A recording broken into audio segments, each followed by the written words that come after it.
What if intelligence is not your advantage, but your burden? Have you ever noticed that the people who think the most often suffer the most? The ones who analyze everything rarely feel at peace.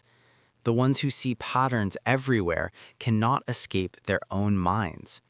This is not a coincidence. It is architecture. Imagine a mind that never stops. You wake up. Before your feet touch the floor, your brain has already simulated 5 futures. You replay conversations, you predict outcomes, you calculate risks. You do not just live, you model reality. At first, this feels powerful. You feel aware, you feel different, you feel ahead. But slowly, awareness becomes over-awareness. Reflection becomes rumination. Possibility becomes paralysis. The same system that allows you to see deeper also allows you to suffer deeper. Intelligence increases pattern recognition, but here's the problem. Your brain does not distinguish between real danger and imagined danger. The smarter you are, the more scenarios you can generate, and your nervous system reacts to each one. You are not suffering from reality, you are suffering from simulations. This is why intelligent minds often experience overthinking, existential anxiety, loneliness, emotional fatigue, because depth comes with weight.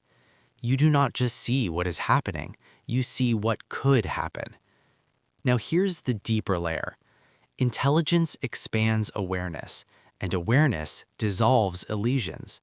You begin to see social masks, emotional manipulation, fragile identities, unconscious behavior.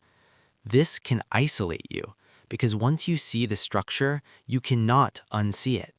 You realize that much of human interaction is unconscious pattern repetition, and you feel alone, not because you're superior, but because you are awake in rooms where others are still dreaming. But here's the paradox. Awareness without grounding becomes suffering. Awareness with structure becomes wisdom. The problem is not intelligence. The problem is untrained awareness. You were taught how to think, but you were never taught how to stop thinking. You strengthened the mind, but you never built a relationship with it. So the architect became trapped inside his own design. If you recognize yourself in this, here's the shift. Stop trying to solve your mind with more thinking. Instead, observe it. For 1 week, do this. When a thought appears, don't continue it. Just label it. Prediction, memory, fear simulation, identity defense. You will begin to see that your suffering is not intelligence, it is identification. You are not your thoughts. You are the space where they appear. And once the architect steps outside the blueprint, the design changes. Smart people do not suffer more because they think more. They suffer more because they believe every thought deserves attention, and that is optional.